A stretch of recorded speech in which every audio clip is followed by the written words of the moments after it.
धर्मीय नव्हते, सर्व धर्मीय नव्हते असं म्हटलं काय? हो, सर्व धर्म समभावी नव्हते.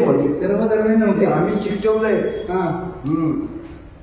फक्त हिंदूवादी आणि हिंदू धर्माचे हिंदू धर्माच्या रक्षणासाठीच होते. त्यांच्या पण इतिहासाचा अभ्यास कमी आणि शिवाजी महाराज या अलौकिक व्यक्तीचा उपयोग राजकारणासाठी करून घेण्याची हाव असलेले प्राध्यापक काय, व्याख्याते काय, शिक्षक काय, सगळे भाडोत्री वाईट बोलतोय मी, त्यांच्याकडनं हा गलबला निर्माण झालेला आहे. शहाजीराजे तर स्वतः मला हिंदवी स्वराज्य स्थापन करायचंय, मला स्वतंत्र राज्य उत्पन्न करायचंय, आदिलशाही, माठशाही, बडीशाही, निजामशाही, कुतुबशाही, मुघलशाही, डच, फ्रेंच, पोर्तुगीज, इंग्रज, सिद्धिअफशी या सगळ्या परकीय आक्रमकांनी सगळा देश खाऊन टाकलाय. तो हिंदू म्हणून समाज, हिंदू संस्कृती याच्या रक्षणासाठी मला स्वतंत्र हिंदूंची सत्ता म्हणजे हिंदवी स्वराज्य उत्पन्न करायचे असं बोलले. पुस्तकात पुरावे.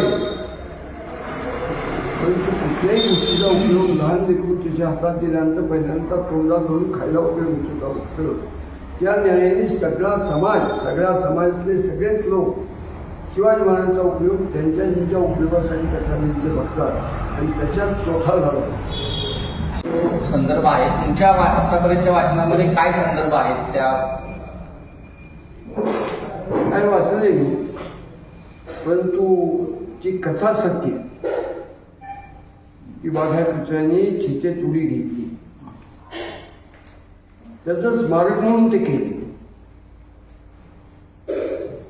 माणसं जेवढी एकनिष्ठ असतात तेवढी कुत्री असतात. समजा आत्ताच्या युगात हो देशाशी असं एकनिष्ठ राहायचंय आपल्याला, याचं द्योतक म्हणून ते पाहिजेच.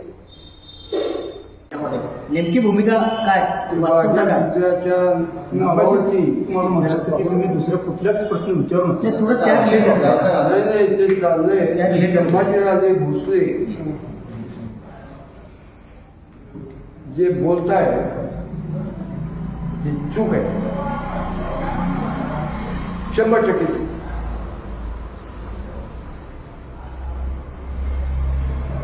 ठीक आहे. आणखी काय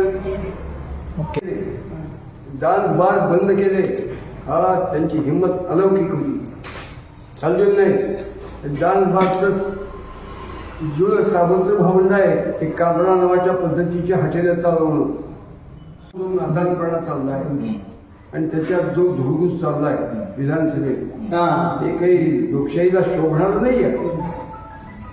कुठल्या व्यक्तीचं नाव घेत नाही, परंतु ज्यांनी हा नीचपणा केलाय ते सगळे देशद्रोही आहेत असं माझं मत आहे.